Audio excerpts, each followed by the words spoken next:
Para el Imperio Romano, la península ibérica era una fuente casi ilimitada de riqueza. Tales eran los beneficios que aquí hallarían, como fueron el oro, la plata, numerosos esclavos y una propicia agricultura.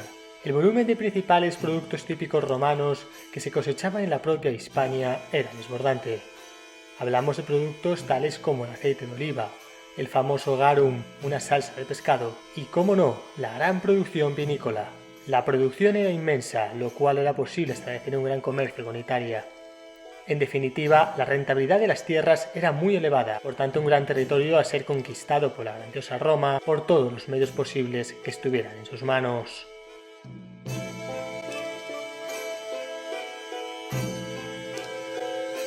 En el año 31 a.C. acontece la famosa batalla de Actium, la cual pone final a la guerra civil. A partir de dicha contienda, Octavio Augusto acumula tanto poder que decide realizar nuevas campañas en el norte de Hispania para así volver a llevar la gloria a Roma y de paso limpiar su imagen pública. En el noroeste peninsular, los pueblos prerromanos, así como astures y cántabros, que iban a ser conquistados por el Gran Imperio, se encontraban en la Segunda Edad del Hierro. Estos se asentaban en poblados conocidos como castros, estratégicamente elevados en una colina, fortificados de planta circular u ovalada. Incluso estos, al igual que la antigua Grecia, disponían de una pequeña acrópolis, un recinto sagrado central más elevado y amurallado. Sus casas eran simples estructuras de planta circular realizadas en mampostería, es decir, en piedra a hueso, sin mortero alguno, y sus techumbres eran de paja. Las tropas romanas encontraron mucha resistencia por parte de los enemigos, ya que estos controlaban las áreas de montaña y mediante el sistema de guerra de guerrillas, estas tribus norteñas frenaban el avance del Gran Imperio. Estas batallas entre las tropas romanas y las tribus norteñas duraron a lo largo de 10 años, entre el 29 al 19 a.C. Los campamentos romanos se conocían por el nombre latino de castra. Su ubicación difiere de la urbe, ya que no se ubican en penínsulas, en el cauce de un río o en lo alto de una colina, al igual que sus enemigos, sino en intersecciones de caminos. Estos campamentos se plantean como verdaderas ofensas hacia el enemigo. Este pueblo conquistador siempre tenía en mente su superioridad militar, tal es así que siempre lo hacía ver a través de sus campamentos. La Sexta Legión Victoriosa, la Sexta Victris, fue fundada por Octavio Augusto en el año 41 a.C. Esta legión Sexta Victris se asienta en León en el 15 a.C. y dejará las tierras leonesas en el 70 después de Cristo. En época de este emperador Augusto, se contaba con un total de 25 legiones, el Imperio Romano. En el periodo comprendido entre el 15 a.C. y el 15 después de Cristo, se ve como las tiendas campamentales estaban realizadas para climas desérticos en tela y para climas fríos en cuero. En estas tiendas campamentales dormían 8 legionarios. Otros 2 legionarios se quedaban fuera de la campaña vigilando.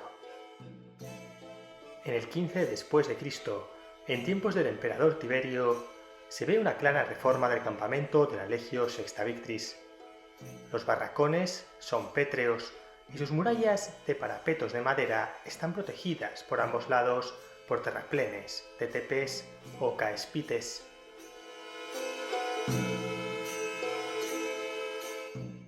En ese periodo de tiempo comprendido entre el 15 a.C.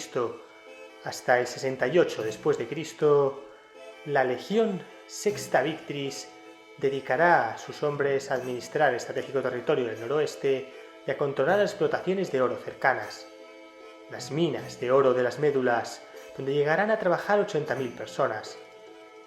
La importancia para Roma de esta mina de oro de las Médulas es esencial, ya que se pasa de la antigua moneda de plata, el denario, a la nueva moneda principal del imperio, que será el áureo, es decir, la moneda de oro. El 10 de junio del año 68 después de Cristo se funda la Legio Séptima. Esta legión, fundada en tiempos de Galba, será el único campamento legionario permanente en Hispania. Además, esta se funda también con el nombre de Galbiana. En tiempos del emperador Galba, el Imperio Romano contaba con un total de 30 legiones. En la Germania inferior, en el año 70 después de Cristo, para así recuperar las tropas perdidas, se realiza una fusión de la Legio Séptima de Hispania con la Legión Primera Germánica, ya que ésta se ve disuelta debido al asesinato de uno de sus generales. Al fusionarse dichas legiones, la Legión Séptima se gana el epíteto de Gémina. Por lo tanto, ahora estamos ante Legión Séptima Gémina.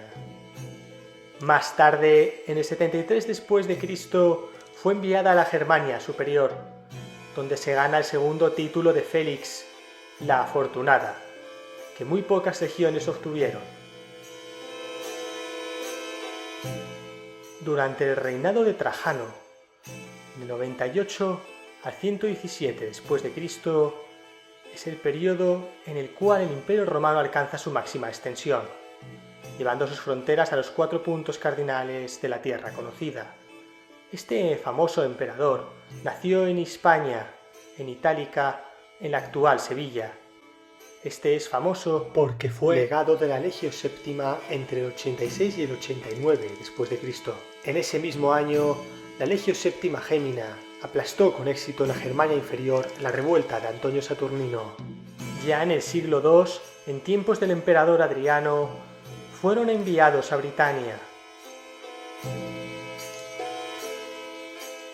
Más tarde serían enviados a sofocar levantamientos al norte de África. A finales de ese siglo II, en tiempos de Septimio Severo, se la nombra a esta legión con el nuevo epíteto de Pía, la Piadosa. Además, al igual que el resto de legiones del vasto imperio, se les aumenta la paga.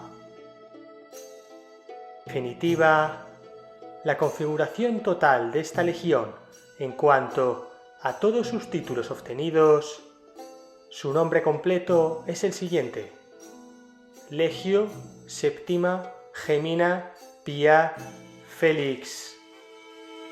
Ahora nos encontramos aquí en el Museo de Interpretación de León Romano y estamos aquí con el arqueólogo municipal, con Victorino, en el campamento de la Legión Sexta. ¿Cuál fue su configuración? Bueno, tendría que decirte que de esos campamentos, el primero precisamente, el que se levanta a finales del siglo I antes de la era, una vez terminadas las guerras de conquista contra los Astures, es del que menos información tenemos. ¿Por qué? Por una sencilla razón. Por un lado, por la endeblez del material empleado en su construcción, fundamentalmente madera, tierra, y después porque encima de él se han construido otros dos, un segundo momento de la ocupación de la Legio Sexta Victris, un segundo campamento que se levanta unos 20-25 años después que este que comentábamos en un principio, y ya posteriormente, a partir del último cuarto del siglo I, cuando ya se asienta definitivamente aquí la Legión Séptima y levanta ya su campamento, que es el que va a estar en vigor durante los 3 siglos y medio posterior, pues evidentemente eso hace que de alguna manera lo que haya debajo va a sufrir bastantes refacciones, bastantes destrucciones, y si a eso encima le sumamos toda la evolución de la ciudad, es decir, toda la ocupación medieval, la ocupación moderna, pues bueno, eso hace que los indicios que nosotros tenemos de esa primera ocupación, de ese primer campamento, bueno, pues sean a veces escasos.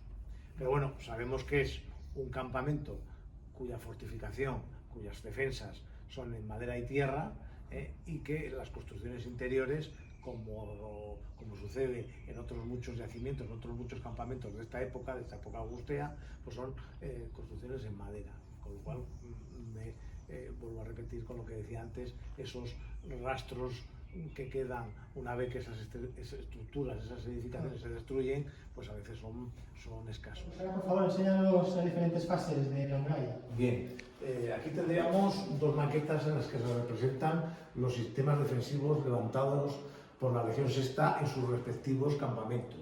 El primero, de finales del siglo I antes de la era, muy sencillo, dos cajones de madera, dos paredes de madera, que generan una especie de encofrado, y las gravas de las tierras procedentes de tallar del foso se introducen en su interior, con lo cual estamos hablando de un sistema con una rentabilidad del trabajo muy acentuada, ¿no? Y el segundo es un poquito más evolucionado, y ya tenemos dos paredes que están realizadas con lo que ellos llamaban caespites,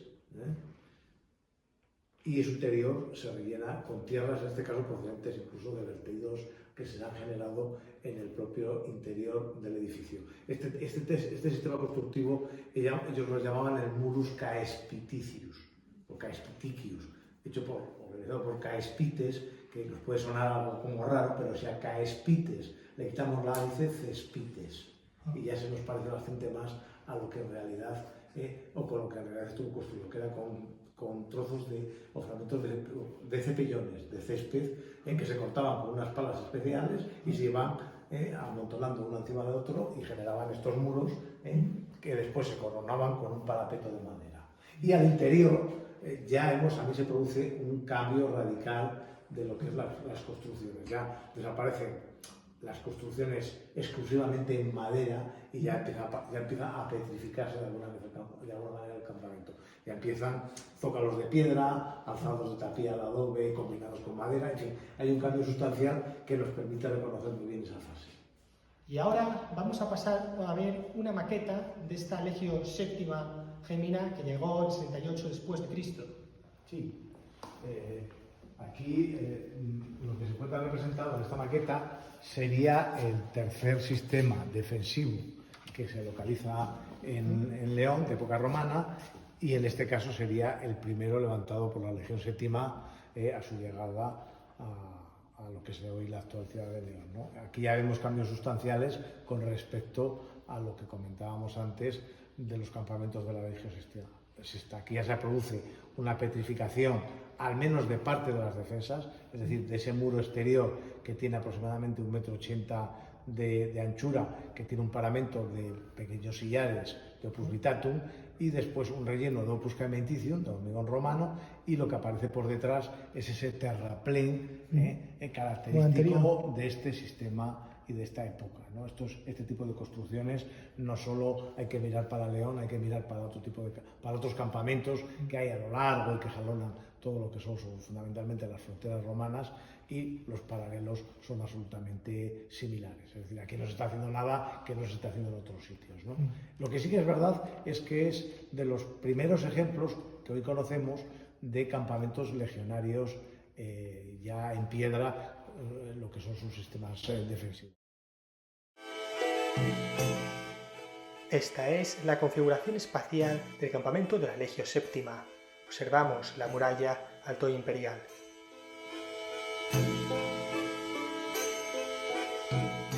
La configuración es la siguiente. Observamos varias vías, dos vías principales. Una de estas vías va de norte a sur y la otra de este a oeste. Ambas vías terminan en las principales puertas de campamento. Existe una tercera vía que protege de posibles ataques de los enemigos. Las 4 puertas principales del campamento son las siguientes. En el comienzo de la actual calle ancha encontraríamos la Porta Principalis Dextra. Recorriendo esa vía de oeste a este, encontraríamos al final la Porta Principalis Sinistra. Al sur del recinto encontraríamos la Porta Praetoria y al norte la Puerta Decumana. La vía que une la Porta Principalis Dextra con la Porta Principalis Sinistra se llama Via Principalis, la vía principal del campamento, cuyo trazado seguiría la actual calle ancha. La vía que recorre de norte a sur el campamento se llama Via Decumana. Esta va de la Porta Decumana a la Porta Praetoria. Además, existe una tercera vía importante llamada Via Sagularis, la cual protegía a los soldados de posibles ataques enemigos.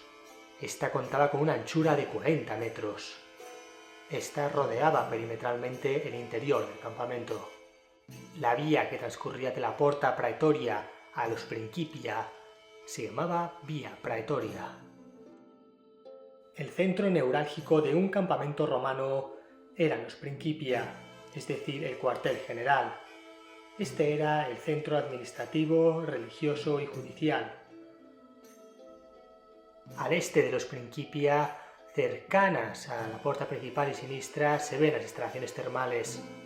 Otras vías principales que iban de oeste a este eran la vía Quintana y la vía Retentura. Entre estas dos vías, en el centro del campamento, se encontraba la residencia del legado, ya que así estaba cercana a los Principia, donde se encontraban las oficinas del alto mando. Los segundos al mando del campamento, es decir, los 6 tribunos, disponían cada uno de su casa privada con patio incluido en la vía principal. Por debajo de los 6 tribunos se encontraba el jefe del campamento, es decir, el prefecto. La residencia de este se encontraba en la vía principalis. Al norte de la vía Retentura observamos el hospital del campamento, en latín el Valetudinarium.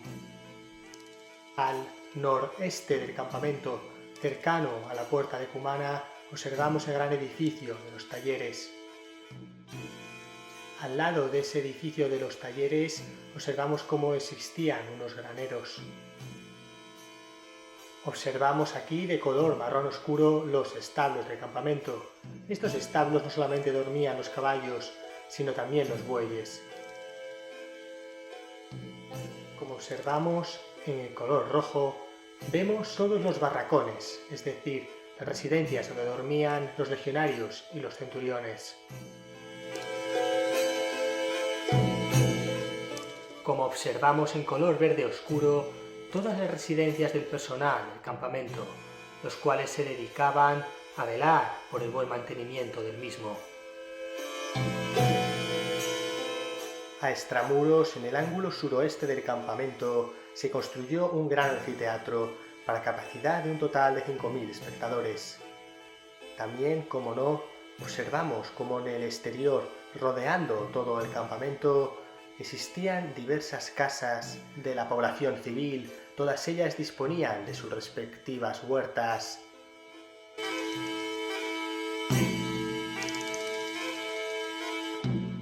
Para conseguir hallar la perfección en todas sus edificaciones y murallas, el Imperio Romano utilizaba de un instrumento denominado groma.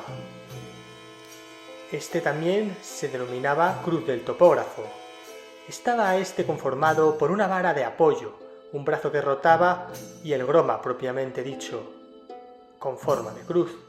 La proyección sobre el suelo de los 4 extremos de la cruz, estos realizados con cuerdas en cuyos extremos existían unas plomadas. Así se determinaban las coordenadas de la orientación, que a continuación eran trazadas en el propio suelo. Para medir distancias y desniveles se contaba con un instrumento portátil y manual, conocido como dioptría, el cual no solamente se empleaba en la construcción de murallas y edificios, sino que también se utilizaba para construir acueductos y calzadas. Para poder construir, al igual que en la actualidad, los romanos disponían de grúas.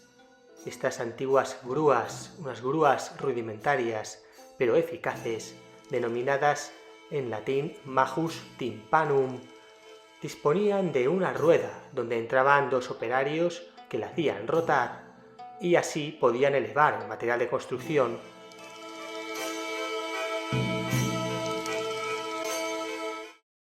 Este instrumento que observamos es el corobate. El corobate es una herramienta de comprobación de niveles. Se trata de una regla en la cual se horadaba una ranura que el agrimensor llenaba de agua. En cada extremo de la regla, una plomada permitía comprobar la vertical. Al inclinar la regla, un simple control visual permitía apreciar el nivel del agua en la ranura. Mediante esta observación, era posible deducir la inclinación que debía darse al acueducto para garantizar en la obra la misma inclinación. Se equipaba con 2 visores en cada extremidad de la regla. Cuando el viento no permitía el uso de las plomadas para el ajuste, se utilizaba la ranura superior que se llenaba de agua para definir el nivel del aparato. Los campamentos legionarios de León no disponían de un acueducto, así como otras ciudades famosas por sus acueductos como fueron Segovia, Tarragona o Mérida. El agua fluye a través de canales subterráneos. A extramuros se ha encontrado un depósito de agua. Seguramente existieran multitud de ellos más en el interior del campamento, pero en el exterior se necesitaban para así abastecer de agua a las huertas y casas de campo de alrededor del mismo. Se usaba también como abrevadero para animales. Este tenía las dimensiones de unos 35 por 12 metros, construido en hormigón armado e encofrado, es decir, el famoso opus caementicium, mortero de cal y pequeños cantos rodados. Estos probablemente procedían del río más cercano, del Torío. Una zona de este depósito se usaba para labores de construcción, ya sea bien para la extinción de cal o para el buen almacenaje del yeso. Este gran edificio que observamos era un taller y un almacén a la vez. Estos talleres y almacenes existían en todo campamento romano permanente. La legión contaba con formidables artesanos, cuyas habilidades les liberaron de realizar tareas comunes del campamento, por lo que fueron llamados inmunes. Los talleres eran recintos donde ingenieros, carpinteros, albañiles, canteros, herreros, pintores y otros artesanos trabajarían. En tiempos del emperador Tiberio, el 15 después de Cristo, se deciden realizar las termas legionarias, estas para ocio y relajación de los legionarios. Con la llegada de Alegio VII se amplía todo el conjunto termal. Este se componía de diferentes piscinas, así como piscina de agua fría, frigidarium, piscina de agua caliente, caldarium, y con una piscina de agua templada, tepidarium. En el patio exterior existía una piscina exclusiva para el nado, en latín natatio. Además de estas dependencias, también contaban con un gran gimnasio, sauna, vestuarios y letrinas. Estas termas constaban de diferentes estancias, pero la que observamos aquí es la estancia del frigidarium, es decir, la piscina de agua fría.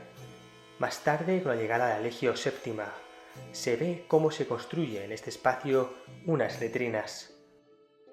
Cercano al ángulo suroeste del campamento, sobre el año 70 después de Cristo, al poco de la llegada de Alegio VII, se ve la creación de este anfiteatro, para un total de 5.000 espectadores.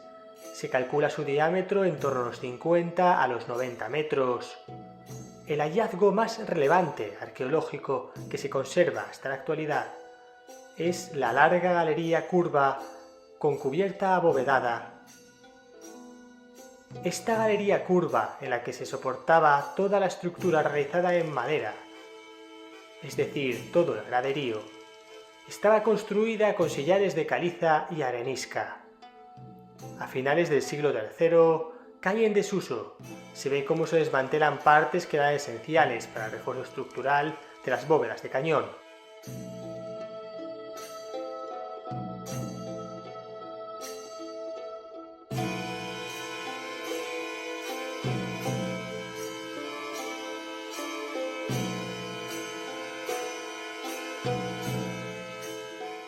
Nos hemos retrotraído totalmente al siglo I de nuestra era y estamos casi literalmente en el interior del campamento romano, ¿no? Totalmente. Sí. ¿Dónde nos encontramos? Sí, esta es una reproducción que hemos hecho, una reconstrucción de uno de esos contubernia, de uno de esos contubernium que de forma tan frecuente tendría que haber dentro del campamento, de todos los campamentos, bueno, en este caso desde la Alegio VII, porque como decíamos antes, cada barracón, cada centuria estaría integrado por 10 habitaciones de estas dimensiones, de este tipo, en la que en cada una de ellas habitarían 8 soldados. El esquema normal es que ese contubernium esté dividido en dos partes. Una en la que nosotros nos encontramos, que se denominaba arma, y que incluso la misma palabra casi dice cuál va a ser su uso, es donde se dejaba la impedimenta, en fin, los bagajes, mochilas, escudos que utilizaban los soldados, y después el papilio, que es donde se localizaba la zona residencial propiamente dicho. Y que el nombre deriva de las tiendas de campaña en las que habitaban 8 soldados cuando los campamentos, cuando las regiones o las unidades militares estaban en marcha. Entonces, el nombre deriva de la forma que tienen las mariposas, las alas de las mariposas. Y de hecho la palabra francesa es papillon. El nombre, como se llaman a las mariposas en francés, es papillon, que deriva de papilio, de la palabra latina, y entonces esta habitación se llamaba papilio porque la tienda de campaña, que de alguna manera da origen a este tipo de estructuras, tenía la parte de arriba, la techumbre, tenía una forma más o menos, tenía la forma de las alas de una mariposa. Entonces, de ahí deriva la palabra. La palabra nuestra no tiene nada que ver, en este caso, con la latina, pero la francesa sí, papillon. Esos juegos, sí, que eran juegos de mesa, sí, se conocen además, se conocen muy bien. Exactamente, el ludus latroculorum, en fin, se conocen bien, tanto por los hallazgos como porque en numerosos escritos que hay de época romana, de autores de mucha diversa índole, pues se mencionan, se hablan, se describen, entonces no es difícil identificarlos a la hora de encontrarlos in situ, y muchas veces, aunque en este caso son todo reproducciones, pues nos permiten, de hecho, incluso los dados, hay tiendas que te venden reproducciones de este tipo de elementos, que nosotros es a las que hemos recurrido. Es decir, nosotros no hemos fabricado estos cascos ni estas armaduras de estas lóricas, ¿no? Gracias a muchas cosas, hallazgos, descripciones, etcétera, relieves escultóricos, pues sabemos cómo eran este tipo de cosas. Y, insisto, los juegos están muy bien conocidos, los juegos que utilizaban los romanos, tanto en el mundo civil, insisto, como en el mundo militar. Es decir, estos juegos son también frecuentes en el mundo civil. Jugar a las cartas, hoy día lo juegan tanto, pueden jugar todos los soldados como la gente civil, no hay diferencia, ¿no? Aunque había alguno en el que se ve que tenían especial predilección los soldados por cuestiones vinculadas con su oficio. Los elementos que aparecen, que son como de cerámica, ¿qué son? ¿Unas lucernas? Sí, tenemos varios, un recipiente un poco, vamos a decir, de cocina, que es el que vemos al fondo con unas nueces. Tenemos 2 candiles o lucernas, ¿no? Que funcionaban con aceite. Sí. Las había tanto en cerámica como en metal, ¿no? De hecho, aquí a la excavación de la casona, cuando se estuvo restaurando, apareció una, que la tenemos fotografiada, apareció una de bronce, está depositada en el Museo de León, y conservaba restos de la mecha del lino todavía. Pues aquí que observamos herramientas. Exactamente, sí. También muy bien conocidos porque aparecen con mucha frecuencia en las excavaciones arqueológicas. Hombre, no te va a aparecer el mango de madera, salvo en circunstancias muy concretas, pueden aparecer, pero bueno, en la excavación, tú sabes que en la excavación de algunos de los campamentos de la Murea de Adriano han aparecido las tablillas que escribían los soldados a sus familiares, pues pidiéndoles que les mandaran aceite o que les mandaran unos calcetines, porque hacía mucho frío, ¿no? Entonces, bueno, en determinados tipos de suelo, tanto los muy cálidos como puede ser la zona de Egipto, demás, o sea, de temperaturas muy altas, como en aquellos que hay medios anaerobios, me refiero pantanosos, etcétera, a veces los elementos lígneos, los elementos de madera se conservan. Pero bueno, lo normal en el caso de León es que aparezcan, lógicamente, los remates, la herramienta propiamente dicha, en hierro, bronce, normalmente en hierro, ¿no? Pero bueno, son muy fáciles de reconstruir, porque es que las actuales nuestras, vamos, por lo menos las que se han usado hasta hace 30, 40 años, son iguales que las romanas. Y bueno, hoy hay herramientas ya eléctricas, etcétera, que lógicamente, pero un martillo ha sido un martillo toda la vida, no ha hecho lo mismo, entonces es fácil de hacer esas reconstrucciones. Sí. Una legión completa estaba compuesta por un total de 5.500 hombres. La primera cohorte, la más grande, oscilaba en torno a los 960 hombres. La estructuraban los veteranos. Era la cohorte de élite. La cohorte ordinaria, es decir, las novenas restantes, Cada una se componía de 480 hombres. La caballería, es decir, los equites, estaban compuestos por 220 jinetes. Una cohorte se dividía en 6 centurias. Una centuria correspondía a un total de 80 legionarios. Toda una centuria y su respectivo centurión vivían hacinados en un barracón. Un barracón se componía de un total de 10 salas, 10 habitaciones, o 10 contubernia, cada una para un total de 8 legionarios. Además existía otra gran sala, que era la sala donde dormía el centurión al mando. Nos encontramos ante la pirámide jerárquica social de una legión romana. Como observamos, esta se divide en 4 grandes secciones. La sección más baja, la de los legionarios, se componía de 5.280 hombres. Existían 2 tipos de legionarios, el miles o soldado raso, de paga única, y el duplicarius, que era de paga doble. Los legionarios se enrolaban por un periodo de 25 años. Eran bien considerados por sus mandos, que les formaban con esmero y les pagaban regularmente, permitiéndoles participar en el botín de cada batalla. La vida del legionario era dura y disciplinada, ya que la organización de las legiones hacía siempre que estuviera activo, haciendo guardias, seleccionando nuevas reclutas y alistrándose. El escalón superior al de los legionarios, el denominado subalternos, se componía del segundo centurión al mando, de los portaestandartes, así como el aquilifer, signifer y imaginifer. El aquilifer era el portador del estandarte del águila de la legión, por lo tanto el más importante. El signifer eran los portaestandartes que portaban el signa, es decir, el signo que identificaba a cada cohorte, y el imaginifer era aquel que portaba el estandarte de la imagen del emperador. En esta escala de los subalternos también existían cargos administrativos, tales como el tesorero y los secretarios. En la siguiente escala, la de los centuriones, se ven 4 primi ordinis, es decir, centuriones de la primera gran cohorte. Así existían 55 centuriones ordinarios a cargo de su respectiva centuria. El último estamento de esta escala jerárquica es el de los oficiales. El praefectus castrorum, el jefe del campamento, el cual estaba subordinado y controlado por el propio legado.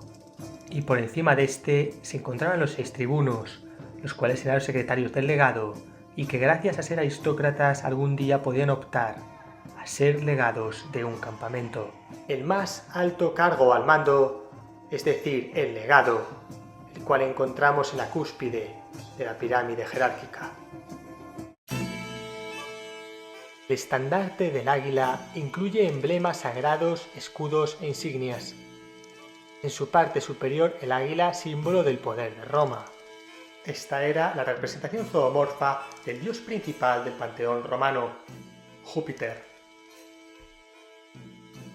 Una placa con el SPQR, Senatus Populusque Romanorum, para así honrar al Senado y al pueblo romano.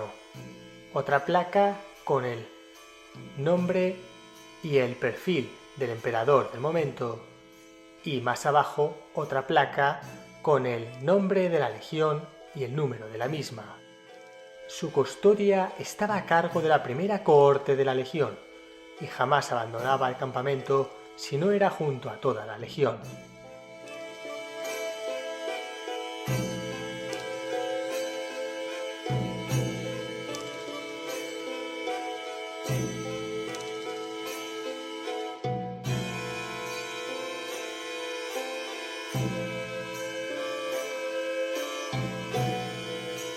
Bueno, pues ahora nos encontramos ante el armamento de un legionario.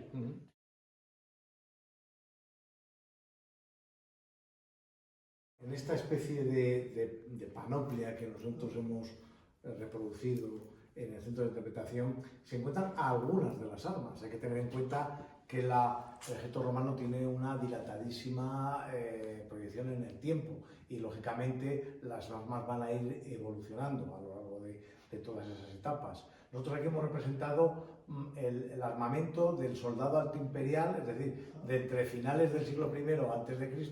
hasta, vamos a decir, mediados del siglo III. No teníamos espacio para poder incluir más cosas y, bueno, pues lo hemos tenido que hacer así. Entonces, tenemos reproducciones de las dos armaduras más comunes en esos momentos, que es la cota de malla o la lórica jamata, que además no es una invención romana, es una cosa que aparece ya antes del mundo helenístico, del mundo céltico también, que se adopta por los romanos y que se emplea de forma, además, bastante habitual. Y después sí que una invención romana propiamente es esta de aquí, es lo que nosotros llamamos la lórica segmentata. Los términos, aunque son latinos, que te estoy diciendo, en realidad son definiciones para este tipo de elementos que se dan a finales del siglo XIX. O sea, lórica segmentata, los romanos no lo llamaban lórica segmentata, pero bueno, a nosotros nos vale y bueno, está hecha por flejes metálicos que por dentro se unen con tiras de cuero. Era muy fácil, era modular, es decir, estaba dividida en 4 partes y gracias a la propia sistema constructivo era muy fácil de apilar. Bueno, esto se quita, se desune y lo puedes meter en una caja, ¿Se puede guardar? Sí, tranquilamente, ¿no? Y de hecho, nosotros al excavar aquí en el interior del edificio, cuando se restauró, pues apareció una colección curiosamente, solo de lo que son armaduras, que es de las más importantes de todo el mundo militar romano. Y sobre todo de estas y de esas, ¿no? Después otro tipo de elementos, como la mánica. La mánica es un elemento que protege la mano que no está protegida por el escudo. Es decir, la que empuña la espada y que es una mano, o es un brazo, perdón, que va a estar muy expuesto a que le puedan hacer una herida importante, ¿no? Entonces, lo protegen y además es curioso porque este elemento lo toma el ejército del mundo de los gladiadores. Es decir, aparece antes en el mundo de los gladiadores, alguien se da cuenta de que verdaderamente eso es efectivo y lo adoptan al mundo, vamos a decir ya, militar. Algunos cascos, como los que vemos ahí, que a veces no tienen nada que ver con lo que estamos acostumbrados a ver en las películas. Estos están basados en hallazgos arqueológicos, es decir, son así porque se han encontrado elementos similares en las excavaciones arqueológicas.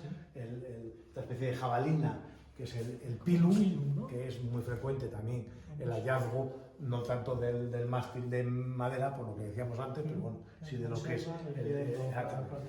y después pues algún pugio, un puñal o espadas como esta que vemos aquí, que bueno, también tiene una cierta evolución a lo largo del tiempo. Esta, por ejemplo, es más moderna que esa que está en su vaina, que sería un poquito más antigua, ¿no? Todos son reproducciones, pero que se basan, insisto, en hallazgos arqueológicos realizados a lo largo de muchos yacimientos militares del mundo romano. Luego después una pregunta un poco espinosa, pero importante. En cuanto a las partes bajas de los soldados, ¿cómo se pueden proteger? El Valteum, esta especie de Valteum. Suena, ¿no? Sí, además hay que pensar que 5.000 o 4.000 señores haciendo ruido con esto, eso eso más todo lo que es esto y los escudos y demás, que también eso tenía que imponer al soldado más avezado. Eso también, la guerra psicológica, es una cosa que no lo inventaron los romanos, lógicamente, ¿no? Pero claro, insisto, todo esto, clan, haciendo ruido, tenía que ser bastante aterrador. Estas son las sandalias romanas, en latín caligae. Estas estaban conformadas por tiras de cuero. Su calcetín era simplemente un tubo de tela que el soldado moldeaba al caminar. En su suela se observa la utilización de clavos de hierro para así obtener una mayor sujeción en el suelo. Las tropas auxiliares romanas estaban compuestas principalmente por arqueros y caballería ligera. Estas unidades romanas estaban compuestas por aquellos que no eran ciudadanos romanos. Un arquero romano se conocía por el nombre de sagitari. Estas unidades de infantería se desplazaban a pie.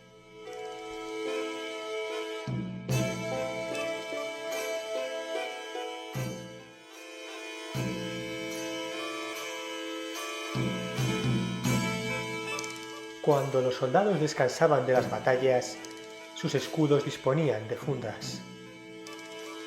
Los centuriones romanos se distinguían gracias a su coraza singular, la cual estaba conformada por las diferentes insignias identificativas y su singular casco.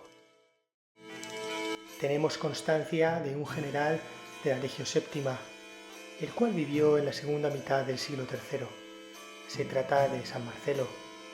Aquí lo vemos representado en el retablo mayor de la iglesia, que le honra. Como es bien sabido, es venerado como uno de los patrones de León.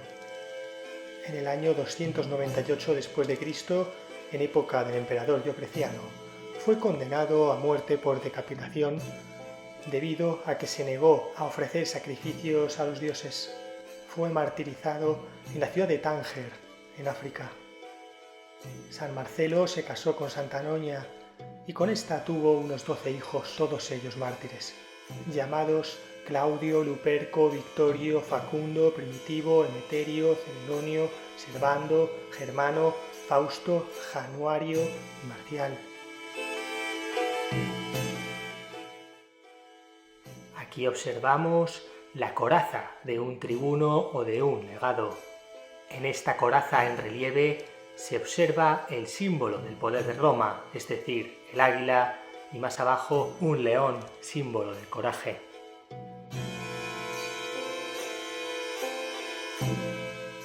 En una legión romana existían 59 piezas de artillería. Se asignaba una pieza de artillería a cada centuria. La catapulta, la ballesta y el arriete eran las más habituales.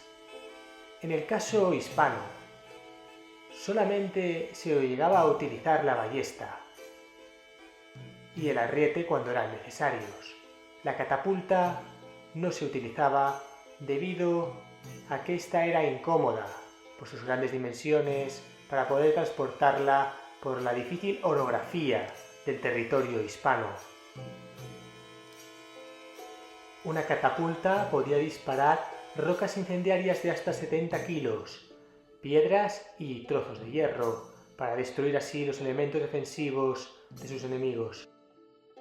La ballesta romana era un modelo más pequeño y eficaz que la catapulta. Su menor peso permitía apuntar a nuevos objetivos rápidamente y disparaba desde metralla de hierro hasta arpones. Lo habitual en cuanto a sus proyectiles era un peso de medio kilo. Podía ser lanzado a una distancia de 300 metros. También existían ballestas portátiles, ballestas de mano, conocida con el nombre latino de manubalista. La formación de ataque más famosa de la historia de Roma, es decir, la formación en testudo o formación tortuga, era un orden de batalla utilizado comúnmente por las legiones, tanto en combate como en los asedios. En cada contubernio existía un pequeño altar que daba cobijo a los dioses considerados guerreros, así como Marte, Hércules, Minerva y Dioscuros. De hecho, en los textos clásicos los vemos interviniendo en todo tipo de conflictos, de batallas. Era gracias a ellos por los que los romanos conseguían las victorias. Ya en época de la monarquía, el segundo rey de Roma, Numa Pompilio, formó un colegio de 20 sacerdotes que trataban de mediar los conflictos de Roma con los diversos pueblos para ver si mediante alguna solución se podía así evitar la guerra. La primera fase de la muralla de la Legio Sexta Victris se erigió gracias a las maderas de chopos, robles y encinas. Aproximadamente cada metro de muro necesitaba unos 13 troncos. El conjunto alcanzó los 5 metros de altura y una anchura media de 3 metros.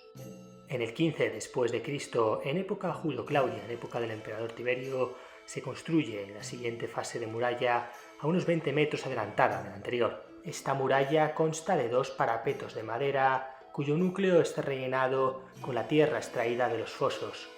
Por ambos lados de la muralla, por el interior y el exterior, existían unos terraplenes compuestos por tepes. Aquí observamos la gran muralla de época altoimperial de la Legio VII. Esta está compuesta por grandes bloques regulares dispuestos a soga y tizón, sillares en Opus Vitatum. Algunos de estos sillares de Opus Vitatum procedían de la zona de la Candamia. Aquí observamos esos sillares de Opus Vitatum de la muralla altoimperial. Recordamos que la muralla altoimperial tenía un ancho de 1,80 metros.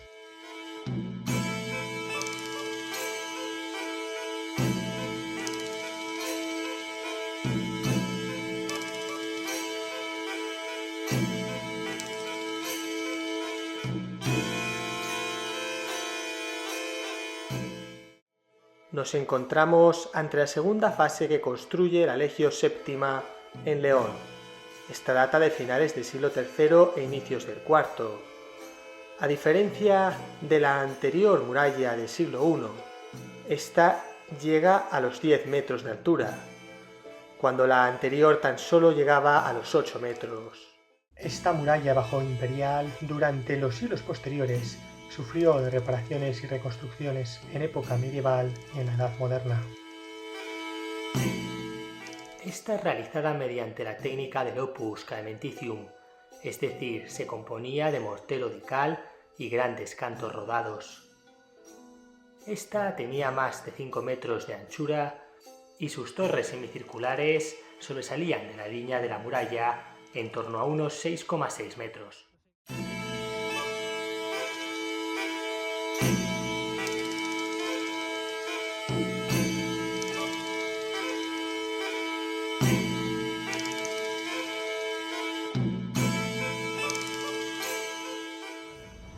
Esta se construye a finales del siglo III y comienzos del siglo IV después de Cristo, gracias a las tropas procedentes de la Galia y de la Panonia. En época romana existían un total de 72 torres semicirculares. Actualmente, tristemente, tan solo conservamos un total de 36 torres. Como observamos en cada torre semicircular, vemos un total de 10 vanos, 10 saeteras por donde disparaban los arqueros romanos. Claro está que esta muralla es totalmente infranqueable. La única manera de poder acceder al campamento era a través de un gran ariete que reventara las puertas del campamento. Pero aún así, como veremos, los romanos no lo ponían nada fácil. De nuevo nos encontramos ante la última fase de la muralla, construida por la Legio VII. Esta envuelve a la muralla altoimperial, a la primera fase de la muralla de dicha legión, por su cara externa. Esta muralla está reforzada por torres semicirculares de 8,25 metros de diámetro, dispuestas cada 15 metros. Esta muralla se construía por hiladas, lo que hacía innecesario el encofrado de madera. En cuanto a su material constructivo, no solo lo conformaban cantos rodados, sino que también se contaba de fábrica de sillares. En un alto porcentaje, los bloques proceden de edificios ya amortizados, entre los que abundan los monumentos epigráficos, tanto religiosos como funerarios.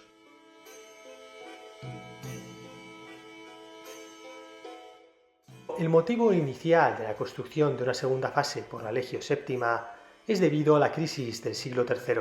Pues bien, esta muralla, por su cara externa, para así infundir verdadero terror al enemigo, se decide, emulando a la sangre, pintar el contorno de los sillares. Además, simbólicamente, como es bien sabido, el color rojo es símbolo de poder. Los únicos vestigios que nos quedan actualmente de una torre de época bajo imperial es la Torre de los Ponce. Esta torre se nos conservan los primeros metros y las cimentaciones.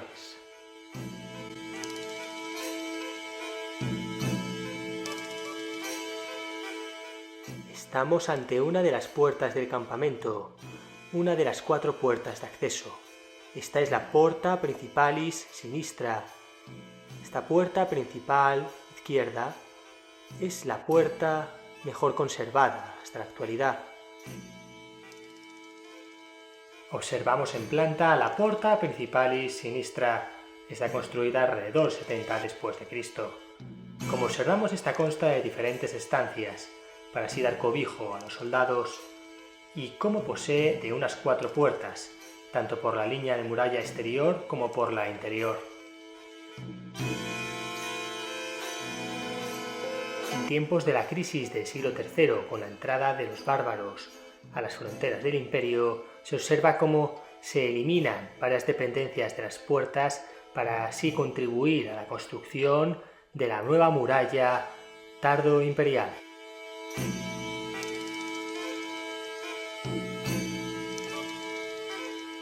Estos son los vestigios originales de época romana que se conservan en la actualidad.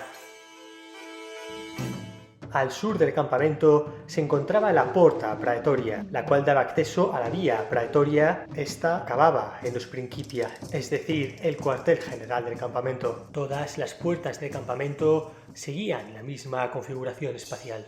La Puerta Praetoria, al ser un acceso directo al cuartel general, era la única que contaba con unos 20 metros de largo.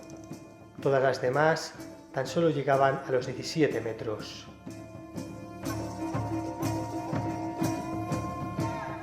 Observamos los vestigios que nos quedan actualmente de esta Puerta Praetoria.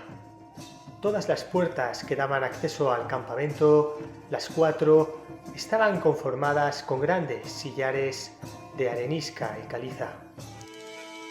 Nos encontramos cercanos a la entrada del cuartel general, por la Vía Principalis.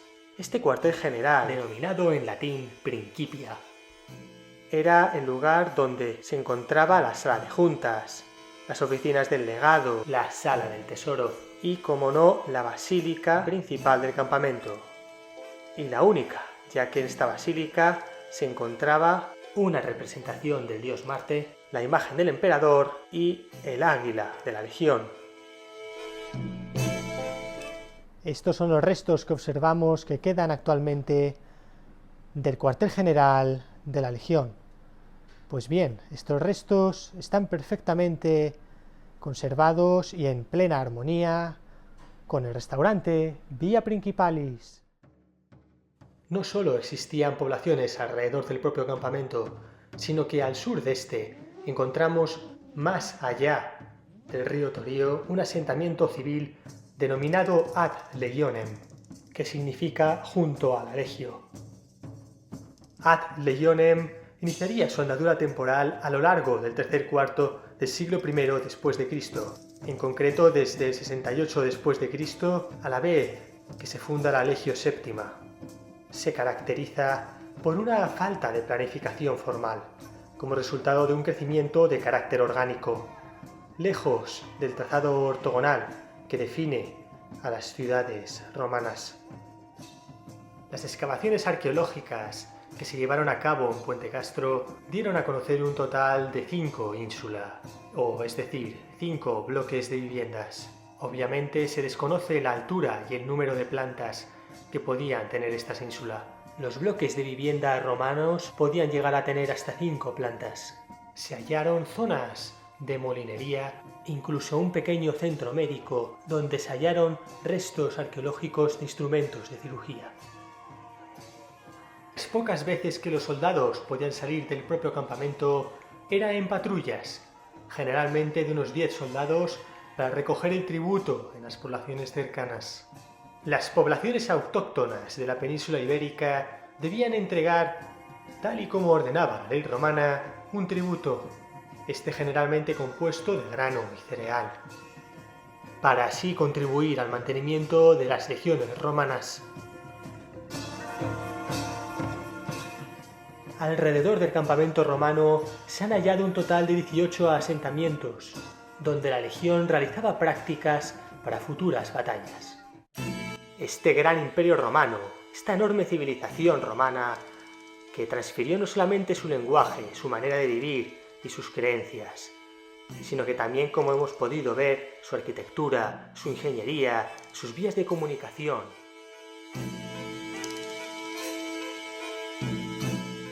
El comienzo del final de la Legio se produce en el año 406. Suevos, alanos y vándalos rompen la frontera de las Germanias, atravesando el río Rin y empiezan a conquistar el imperio. En agosto del 410, la capital del imperio, Roma, cae en manos visigodas y es saqueada durante 3 días. Finalmente, el imperio occidental cae totalmente en el año 476. Odoacro, rey de los Hérulos, derrota al último emperador de Roma, Rómulo Augustulo, mientras que el imperio oriental, conocido por los historiadores como el imperio bizantino, sobrevive hasta la caída de Constantinopla en 1453. La caída de este gran imperio se debe a diferentes factores. Los motivos principales fueron debido a la gran crisis por la inflación de la moneda romana, que esto deriva en pagas menores a los soldados, la escasa participación ciudadana en el ejército, y así que se comenzaba a sustituir al soldado profesional por soldados mercenarios, los cuales eran bárbaros. También se empezó a incluir a campesinos en el ejército. Otro de los motivos principales de la caída del imperio fue precisamente la vida campamental, la falta de disciplina de los soldados, que cada vez más debido a su creencia de superioridad militar, se derivaban más al ocio y a la cantina o a las termas, que a realizar ejercicios para estar en forma o estar presentes en los campos de instrucción. Fueron estos, entre muchos otros, los iniciales motivos de la caída de este gran imperio.